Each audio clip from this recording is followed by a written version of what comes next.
The thud of a mechanical digger disturbs the silence of a graveyard. I'm very conscious of coming across real evil. There's real evil here. In the dead of night, police exhume a body. It's a hard thing to go through, having a loved one dug up. This is the moment the murderous activities of Britain's biggest serial killer were unearthed. That son of a gun killed my father on Christmas Eve. In the coming weeks, the hush of night was to be repeatedly broken by exhumation after exhumation. We used to joke about it because we used to say, she's always down there, and I bet he's got fed up with her and bumped her off. And now... Over the coming months, detectives were to investigate the deaths of nearly 150 patients of Dr. Fred Shipman. How far does this go? How deep is it? How many people have been murdered by Dr. Shipman? I don't think that there'll ever be an answer to that question. The only person that knows is not talking to us. Today, as the 53-year-old doctor who used his caring manner as a cover for murder was led away to spend the rest of his life behind bars, two major questions are being asked. Why and how did he literally get away with murder for so long? For the first time, the true extent of his ruthless killing spree can be revealed. How 5 patients died inside his surgery. How he killed 8 patients in 1 month. How he murdered 6 patients in 1 street. How, to obtain the means to kill, he turned a patient into a drug addict. How he then killed that patient's father when he asked too many questions about his son's treatment. How he murdered another patient he believed had left him a small fortune. And tonight we can reveal that the man dubbed Dr. Death will, in the next few days, be charged with at least 18 more murders, making him one of the world's most prolific serial killers.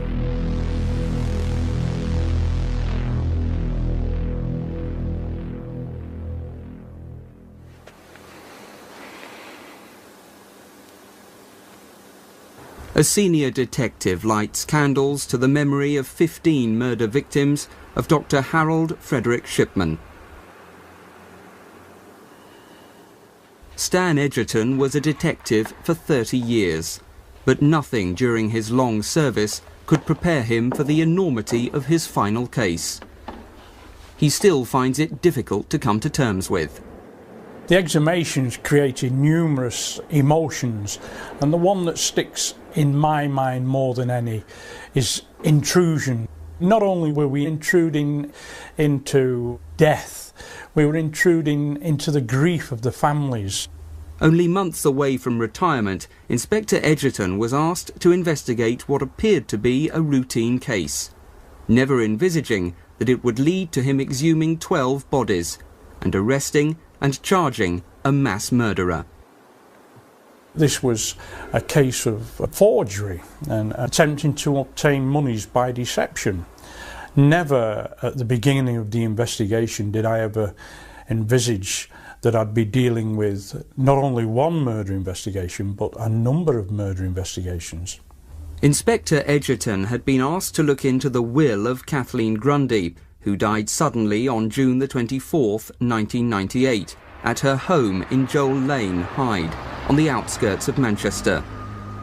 Mrs. Grundy, a former mayoress of Hyde, was well known about the town as a sprightly 81-year-old, involved in a host of social activities. She was highly respected in the area. She spent all her spare time working on behalf of other people. She ran a luncheon club 2 or 3 days a week. She worked to help the aged. She did the banking for them. She was a remarkable woman. 2 days before she died, a local firm of solicitors received a crudely typed will purporting to be from Mrs. Grundy, who they had never dealt with before. On a standard post office form, Mrs. Grundy's whole £300,000 estate was bequeathed to her doctor, Fred Shipman. 8 days later, Hamiltons received a letter informing them of Mrs. Grundy's death. They contacted her daughter, Angela Woodruff, in Leamington Spa. She realised that there must be something wrong because she is a solicitor in her own right and had in fact got a mother's will in her possession that had been made some 10 years prior to her death. Confused and alarmed, Mrs. Woodruff turned private detective and, armed with a copy of the Shipman will, she travelled to Hyde to track down the 2 people who had allegedly witnessed it. One of the witnesses was Paul Spencer. Mrs. Woodruff soon discovered how devious Shipman had been and how he'd tricked her mother. Sat in Dr. Shipman's surgery. There was maybe 6 or 7 other people in the surgery. Dr. Shipman popped his head round his door and asked whether myself and another girl that was in the surgery with a pram wouldn't mind witnessing a document. So, thinking nothing of it, I stood up, went into the room. There's an old lady sat in the room. I now know that lady to be Mrs. Grundy. The doctor passed me a folded over document, which he said, as he passed it, he asked Mrs. Grundy whether or not she was okay with it, or something along the lines of, are you sure about this, is this okay? He indicated where I was to sign the document. The document was folded over so I couldn't read it, I couldn't see what was on the document, and being in the doctor's surgery I didn't dream of asking. I signed my name. Mrs. Grundy's signature was already on the document. I believed I was signing a medical form. I didn't for a minute believe I was signing a will. I would have expected to sign wills in solicitors' offices, not in doctors' surgeries. Mrs. Grundy believed she was signing an authorisation, giving her approval to take part in a survey on ageing for Manchester University. Shipman's greed was his undoing. Mrs. Woodruff went to the police in her hometown of Leamington Spa, who referred her complaint to the Greater Manchester Force. The file dropped on Inspector Edgerton's desk. Having spoken to Angela Woodruff, the deceased's daughter, we realised that we were opening a can of worms, and we didn't know at that stage how far it was going to go. Although it's very, very fair to say, I still didn't think at this stage that I was looking at a murder inquiry. Returning to Hyde from seeing Mrs. Woodruff, Mr. Edgerton realised that this was not the first time the police had shown an interest in Dr. Shipman. 4 months earlier, after a worried GP had expressed concerns about the high number of deaths among Shipman's patients, a secret police inquiry was ordered by the local coroner, John Pollard. Originally I was approached by a local general practitioner in the Hyde area, and she felt that she had been signing rather more second cremation certificates than would normally be the case, where the first signature was that of Dr. Shipman. And on the basis of that, she then telephoned me and asked me to look into the matter to make sure that everything was as it should be. There were 2 possible explanations for that. One was that something untoward was happening, or the other explanation was that Dr. Shipman was just a very, very conscientious GP and happened to be in attendance with a lot of patients shortly after they died at their home address. But the concerned doctor was not the only person to notice the abnormal number of deaths being certified by Shipman. Undertaker Debbie Bambroff was another.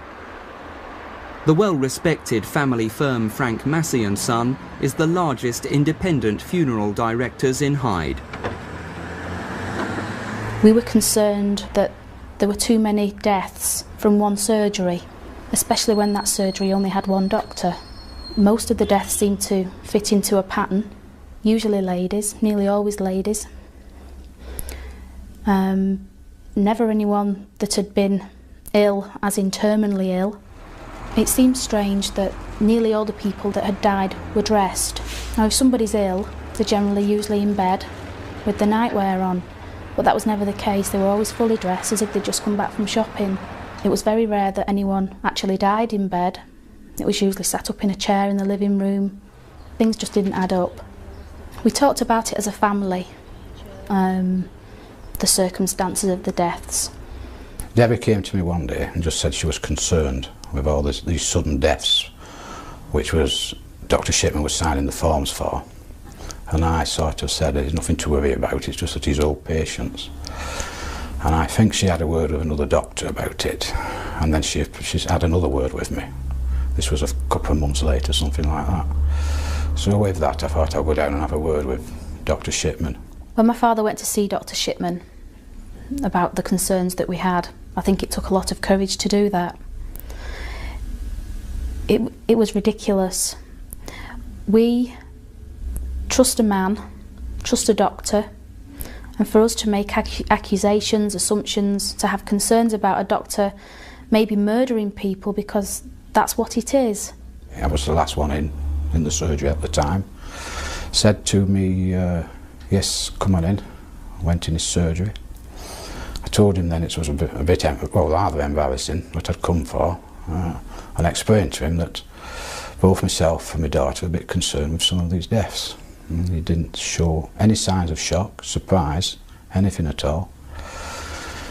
He just said, oh, I'll show you. He got his book out, which is the register that he keeps a copy of the certificate that he's given to a next of kin to a deceased person, and showed me on there, and he said anybody can come and look at this book that wishes to. Our minds had been put at ease, maybe not fully, but had been put at ease by various people in authority that there was nothing untoward. We had a call off a police constable. The constable just said to us what it boils down to is he's got a vast amount of patients, elderly patients, and he's such a caring doctor that he gets more deaths than anybody else, and with that I was quite satisfied. The police carried out a full investigation at that stage based upon the instructions that I gave to them. I was quite satisfied with the inquiry that they made, but it led to nothing. They couldn't see anything that was wrong at that time. Mr. Pollard's instructions that Shipman was not to be made aware of any inquiries or their source prevented police carrying out a full investigation. I would carry on going to see my doctor, Dr. Shipman, as normal.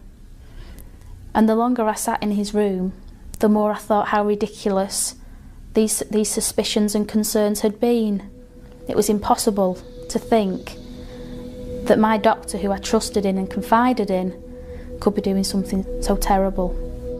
Aware from Debbie's father's visit that his murderous activities had aroused suspicions, did Shipman panic and hurriedly decide to forge Mrs. Grundy's will to provide him with the funds to flee? Inspector Edgerton thinks not.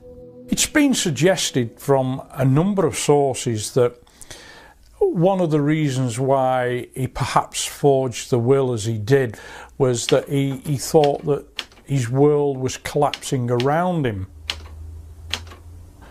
I personally don't go along with that view at all. It's my firm belief that he thought he was so invincible, so super intelligent, that he thought that the police weren't aware of what was going on.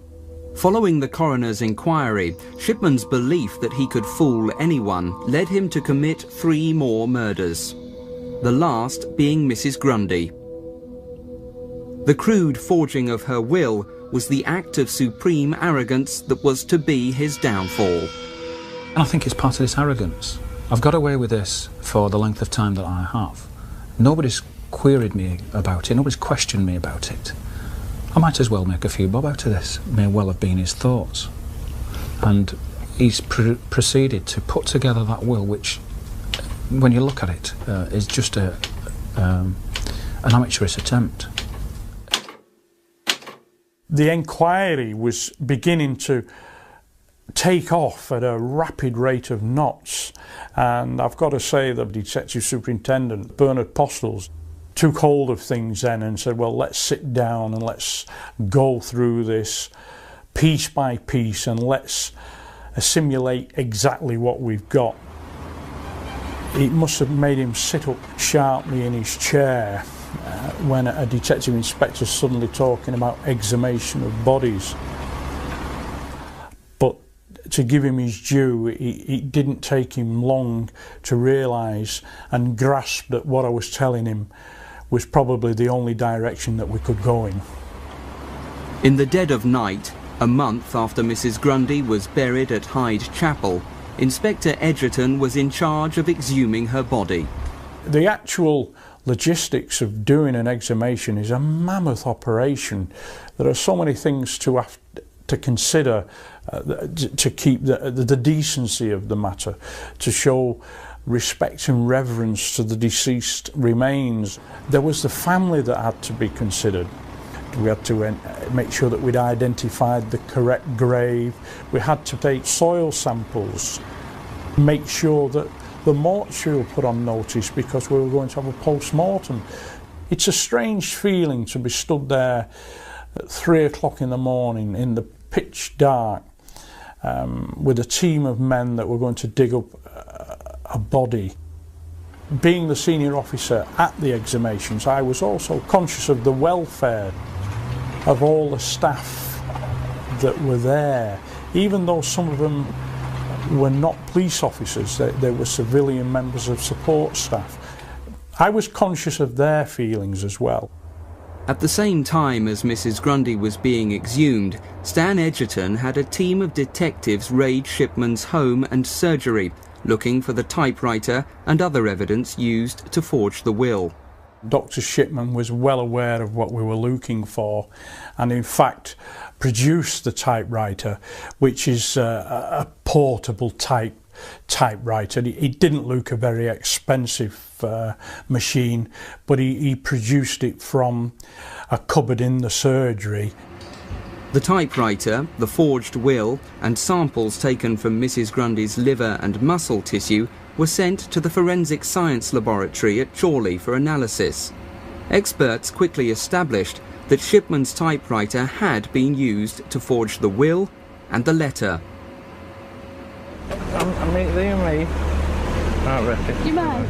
But while Inspector Edgerton waited for Mrs. Grundy's post-mortem results, he was approached by a local taxi driver who'd built up his own dossier of suspicions against Shipman, going back many years. Perhaps 24 of my customers passed away in very, very similar circumstances. All of them Dr. Shipman's patients. That people were having a call from the doctor and within a couple of hours of him visiting them, they were passing away. John was talked out of going to the police by his wife, worried about wrongly accusing a well-respected doctor of murder. But when the investigation into Kathleen Grundy's death started, he decided it was time to act. When I approached Mr. Edgerton after Kathleen Grundy's death, and I told him that I'd compiled a list of my customers who died in similar circumstances to Kathleen, going back 6 years, he was shocked.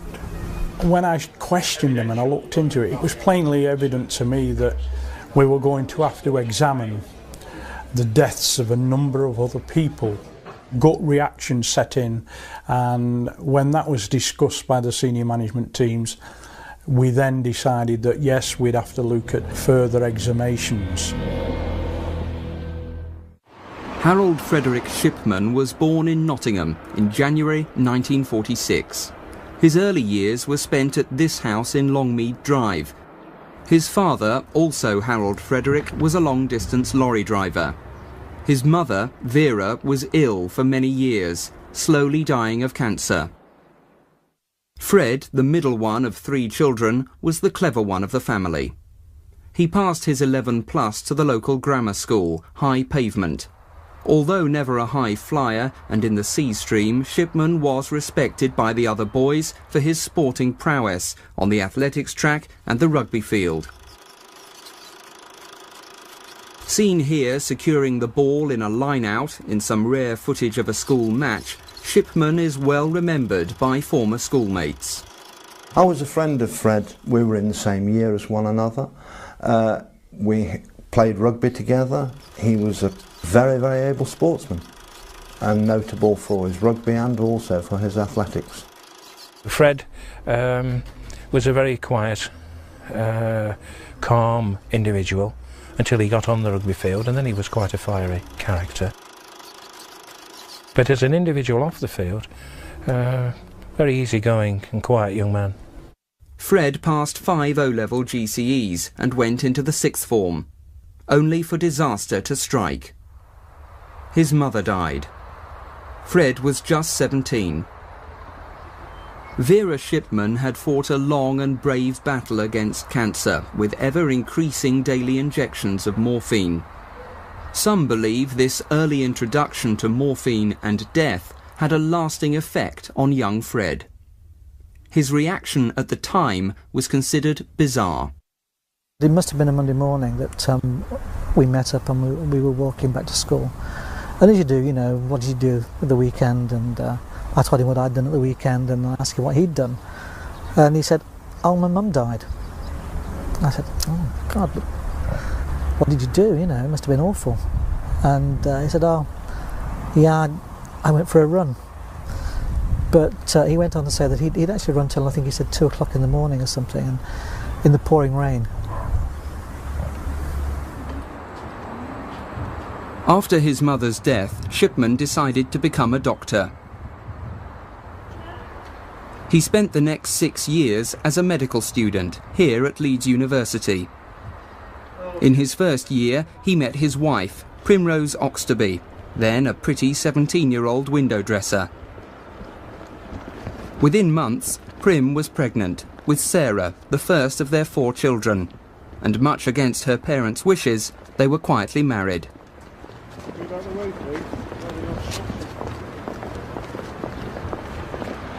After a couple of years training as a houseman, Shipman joined a group GP practice in the Yorkshire mill town of Todmorden in the mid-1970s.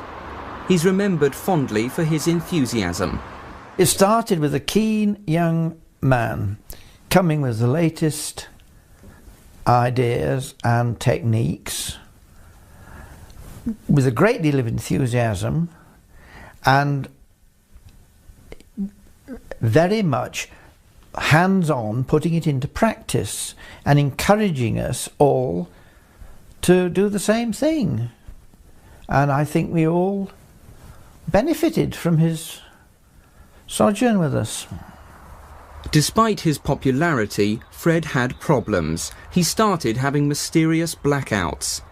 Dr. Grieve, Shipman's senior partner at the time, remembers being called to Fred's home after he collapsed in the bath. He had 1 or 2 blackouts and was finally diagnosed by a consultant as having epilepsy and being unable to drive a car. So his wife volunteered to fill in this so that he could continue to work, which he did very efficiently. But Fred Shipman hadn't told his colleagues the truth. He was a drug addict with a huge dependency on pethidine, a painkiller used in childbirth. I mean, there wasn't any great disaster or anything. It was just he could no longer. He was a sick doctor. There he had to go. In February 1976, Harold Frederick Shipman stood in the dock at Halifax Magistrates Court and admitted 8 charges of obtaining drugs by deception and asked for 74 other offences to be taken into account. He was fined a total of £600. The court heard he obtained the highly addictive drug by over-prescribing for patients at a local nursing home and by forging prescriptions. Shipman agreed to undergo treatment at the renowned Retreat Hospital in York. Although the General Medical Council was notified, Shipman was not struck off. In 1979, free of his addiction, he applied to join a group practice in Hyde, a small Cheshire market town with a population of 60,000. At his interview, the 6 partners were impressed by Shipman, particularly his honesty that he had been addicted to pethidine. They decided to give him a second chance. Fred Shipman threw himself into local community life, both as a hard-working doctor and as a member of local organisations like the St John Ambulance Brigade, the Scouts, and as a local school governor. He soon became so popular that he had a long waiting list of people wanting to join his panel. But in 1991, Shipman delivered a bombshell to his partners. After almost 12 years, he was leaving to go it alone in a single-handed practice, and glibly announced he was taking his 3,000 patients with him. The parting was acrimonious, but Shipman didn't care. He'd carefully planned the move for months, and within weeks opened just a few yards away in a converted shop in Market Street. Now, unsupervised, he could enjoy his secret self-indulgence: murder. And as a single-handed general practitioner, he would show them, he would show how good he was and how he could help people, and he would do things his own way, and without the breaks of working in a partnership, the constraints that daily testing yourself against colleagues has on one, perhaps that was one of the factors that led to him going off the rails.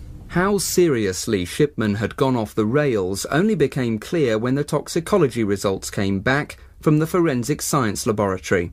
I'm still amazed that the results that we got back from the forensic examination were as they were. I didn't expect that for 1 minute. The death certificate issued by Shipman recorded Kathleen Grundy had died of old age. The truth was, she'd been killed by a massive dose of morphine. Such an amount that the forensic scientist had no doubt that death would have occurred in quite a short time. She had been to visit him on the previous day to her death at around about 4 o'clock, and he made an appointment with her to go and take a blood sample the following morning. He's made an appointment to kill her. When questioned, Shipman's incredible claim was that Mrs. Grundy, at 81, was a heroin addict. What had started as a simple fraud investigation was now a full-scale murder inquiry. Information flooded in from anxious callers to special helplines, and detectives began to notice a pattern to the deaths. Bye-bye. The number of people that died at home, single women living on their own, dying within an hour or so of seeing Dr. Shipman, dying sat in a chair, dressed in the day clothes. So many of them going to the surgery and dying in the surgery. It just stretched logic to something that you could not believe, and right away we knew that we were probably dealing with one of the biggest murder investigations that one could imagine. But it was Shipman's fascination with computers that was to provide another major breakthrough for the inquiry team and help convict him. Detectives examined the deaths of nearly 150 of his patients. Checks of some of the computerised records of some of the deceased patients revealed that visits that they'd made to the surgery had been obliterated. Things that had been written in about the patient's health had been taken out, and we can only surmise that that was done because it didn't correspond with what was on the death certificate. On other occasions, visits appeared on the patient's record when in fact we believed that no visit was made to the surgery. It was as though he was building up a history that would tie in with the medical records that he wrote onto the death certificate. He was certainly covering up his tracks for something. And police computer experts soon discovered what it was. Shipman was altering patient records to conceal his crimes, and on occasion, to save time, he recorded their deaths before he killed them. The number of deaths towards the end were increasing at such a rapid rate that I sometimes wonder whether he'd have time to prepare a lot of what he was doing, and this was why he was changing the medical records round about the time the person died, shortly afterwards, and in fact in one case he was altering the records before a body was even found. What we decided to do was to go back over a period of 12 months and ascertain how many people had died and how many death certificates that Dr. Shipman had written. In a 12-month period there were some 36 deaths. One of the things that jumped out at us was that never had there been a post-mortem. We also realised that the number of deaths that he had in a 12-month period was 2.5 times more than the average. An incident room had been set up at Ashton-under-Lyne police station, manned by 56 hand-picked detectives. Special flowcharts were designed, showing when, where, how and under what circumstances patients had died in the previous 5 years. Our investigations established that on many, many occasions Dr. Shipman had seen them on the day that they died. In a lot of cases he'd seen them within, if not an hour, certainly a couple of hours of death. And again, that itself become illogical. Alice Kitchen was one of those illogical cases, where Shipman had visited shortly before she died. But there was something unusual which bothered her family. All the family were very surprised and wondered why she was sat where she was on the settee, because she never sits there. She always sits in a chair where she can see out the window, and as soon as anybody pulls up, she's got the door open ready for them before they've got to the door. She always sits there, and where she was found on the settee, she had her back to the window. And I do know that one neighbour that was interviewed was asked if she saw Dr. Shipman coming or going, and she said that he was coming out as she was going in her house, and that she thought it was unusual that my mother was sat on the settee. She could see the back of her, and she said that she never sits there, and that she always sees everybody to the door, and she didn't see him to the door. She thought that was odd. And Dr. Shipman never spoke to her and never said, she's not well, will you sit with her, or anything like that. Alice Kitchen may have died in an unusual chair at home, but 5 of Dr. Shipman's patients died in an even more unlikely place, his surgery. We spoke to a number of doctors and said, well, you know, how many times have you ever had a patient die in the surgery? And most doctors look aghast. They said, well, it never happens. One of those who died in his surgery was 72-year-old Edith Brady, a long-term patient of Fred Shipman. Edith, who loved a social occasion, was the principal guest at the family's Christmas party a few months before her death. He told me that she'd gone in the back room to lay down, and he just went in and found her dead, and that he worked on her and nothing could be done. So we spent some time when I gave her a kiss, and I noticed how tidy she was, and they said it was her heart, and we just accepted that that's what it was. And I was just glad that she didn't have to have a post-mortem, because I didn't want to be messed about. I just said, well, I'm glad she was here. And he said, well, she's not the first one to die. He had another lady that died in here who said that at the time. And I was glad, because that's the place she liked to be. She liked Dr. Shipman. We used to joke about it, because we used to say, she's always down there, and I bet he's got fed up with her and bumped her off. And now when I think about it, it's unbelievable. Detectives were also noticing other disturbing facts. That Shipman had been present when 6 of his patients died in one street in an 18-month period. And that in 1 month, 8 women patients died mysteriously. We saw that on one occasion, in a particular month, there were 8 people died, which is on average of 2 a week. And whenever we spoke to other people in the medical profession, they stood back in amazement. For a second time, Hyde was overshadowed by mass murder. In the mid-1960s, it was home to Myra Hindley and Ian Brady, the Moors murderers. Now it was home to Fred Shipman, and as the new investigation grew, once again the population faced the horror of killing. Attending the exhumations of his parishioners, Father Dennis Marr found himself a central figure. The community were in shock, would be a good way of describing it, in shock. They just couldn't believe this was happening, and they didn't want to believe it. It's all a bad dream. On top of this feeling of shock and disbelief and a shattering of trust, people also had a sense of guilt. They had suspicions, but didn't voice them or speak of them for a number of reasons, because at the time they didn't want to upset other members of the family. But a more common factor, who would have believed me anyhow if I said this to anybody? Father Dennis vividly remembers Shipman's dismissive manner towards the grieving family of Winnie Mellor, only hours after he'd murdered her. Her daughters were in deep shock.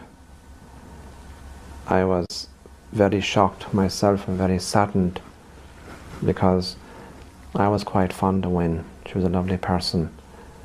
And the doctor came in a very brusque manner and said something along the lines of, "You were aware your mother had a heart condition." I could see the look of surprise in the daughters' faces. He followed this up by saying she wouldn't accept treatment and she wouldn't go to the hospital. The daughters now were kind of looking in amazement at him. He immediately followed this up by saying, "Do you have an undertaker?" And at this stage I intervened and said, "Well, the woman has just died, and I think we just leave that at the moment." He then followed on saying, "And by the way, there's no problem with issuing a death certificate. I can do that. You just pop down to the surgery." And that was it. He was gone. Knowing what I know now, I can certainly say he was making sure that nothing would go wrong and that there would be no element of blame in any way attached to him or any suspicion whatsoever. When detectives searched Shipman's home, they found a large number of rings and other jewellery stuffed into a bag in the garage. This habit of petty theft from his victims provoked feuds within their families. Various members of the family being questioned as to who got there first and who found Mum first and so on, and this leading to a kind of suspicions all around the place. I do know also from one family that one of the women on the day of her death had been to collect her pension, which would have been in the region of I suppose 70-80 pounds. She certainly didn't spend all that afternoon, but no money being found in her purse after she died. It may never be known how often Shipman emptied the purses of his victims for paltry sums, but from one of them he expected to inherit £60,000. Bianca Pomfret was the youngest of Shipman's victims, only 49 when he killed her.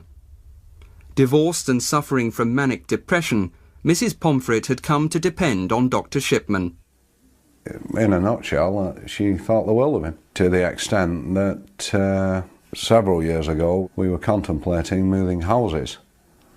And one of the reasons why we didn't move is she stressed that she would have preferred to have stayed in Tameside and under Dr. Shipman.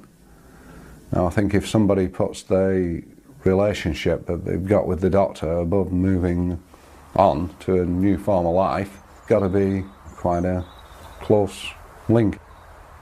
So much so that she informed me several months before her death that she was actually leaving all the monies and properties to him in a will.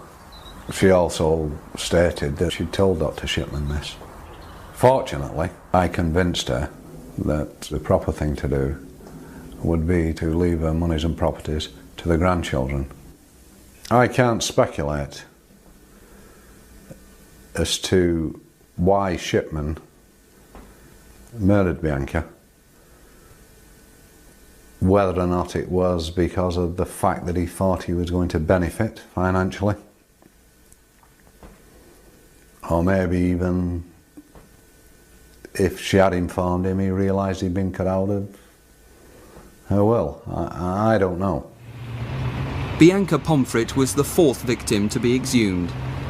In the following month, police opened 8 more graves and removed the bodies for examination. Each body contained varying high levels of morphine. But even without a body, police were able to charge Shipman with the murders of 6 patients who'd been cremated. So incriminating was the computer and other circumstantial evidence. The evidence that we were being presented with in relation to those bodies where they had been cremated was so overwhelming as far as we were concerned that we could not just put it to one side. By now it was becoming obvious to police that Shipman arrogantly believed he'd created the perfect murder and had got away with it for years. He believed that he was able to face this thing out, that people didn't have a superior enough intellect to break down and establish the facts of what had gone on here. When he was arrested, detectives like Stan Edgerton saw that arrogance at first hand. During the course of questioning, his arrogance was to the fore all the time. Whenever I spoke to him, it was plainly obvious that he thought I was beneath him, and that he gave a distinct impression that it should be at least a superintendent that was talking to him and dealing with him. And he made that plainly obvious that I wasn't his intellectual equal. I think that he came in to be interviewed on the first occasion on the 7th of September, and having walked in through the door, he expected to be walking out around about 5 o'clock in the evening. And I think he was surprised when he was charged with murder. You could see his demeanour change, his voice changed, the arrogance was the first thing to go, and then to a certain extent he tried then to control the interview by changing the subject or trying to indicate to the interviewing officers that they didn't understand. And as we went further into the interviews and we put the forensic evidence towards him, the morphine in the body, he could not in any way explain that. The medical records, he couldn't explain again why they'd been changed. Eventually he got more and more distressed, and at one stage actually broke down. But what really shocked hardened detectives like Inspector Edgerton was the ruthless and cynical lengths Shipman went to obtain his weapon to kill, the morphine. 2 years ago, former airline pilot Jim King was wrongly diagnosed with cancer, a week after marrying his American wife Debbie. After undergoing 3 months of painful chemotherapy, Shipman was told he'd never had cancer. But Shipman failed to pass on the good news. Instead, Shipman continued to prescribe Jim massive amounts of morphine in order to maintain a regular supply of his murder weapon. He was told on 3 separate occasions by consultants from different hospitals that I had not had cancer. I had never had cancer, but he still proceeded to do this. I know now why he did this, because the more patients that you have are terminally ill, the more morphine that you can have in your stock. If you're in general medical practice and you are caring for terminal patients at home, sooner or later you can guarantee that you will acquire heroin which has been unused and which you basically do not have to account for. Jim's father, a Shipman patient, was so concerned about his son's health that he started asking questions. Too many for Shipman's liking, and the doctor killed him. My father had been down to the surgery a few times to ask Dr. Shipman what was going on with my case, because he could see me deteriorating rapidly with the amount of morphine I was using. I mean, that son of a gun killed my father on Christmas Eve, of all the days to do this. And I believe he did that because he needed to stop this man complaining at that time. Because the last thing he needed was to have complaints, knowing that what we know now, the last thing he needed is for somebody to come forward and say, what the hell's going on here? And then all this lot would have come out. And you know, it's a shame it hadn't come out, because after he killed my father, he proceeded to kill 4 or 5 other people. And Shipman would almost certainly still be killing today, but for his amateurish attempt to forge Mrs. Grundy's will. But the big question still remains. Why did a doctor dedicated to saving life murder his patients? Those close to the case have their own theories. He might get a kick out of being in control, and the ultimate power is the power over life and death. I can't think of anything else that could explain it. Why he did it, I think, is simply a matter of convenience, that it was more convenient perhaps to get rid of a patient who was an awkward patient by killing her than by trying to persuade the family practitioner committee to transfer her to another general practitioner. It's horrendous, isn't it, to think of that could happen, but it clearly did. I think that a significant number of the people that Dr. Shipman killed, he may have killed quite simply because he did not wish to continue caring for them for whatever reason.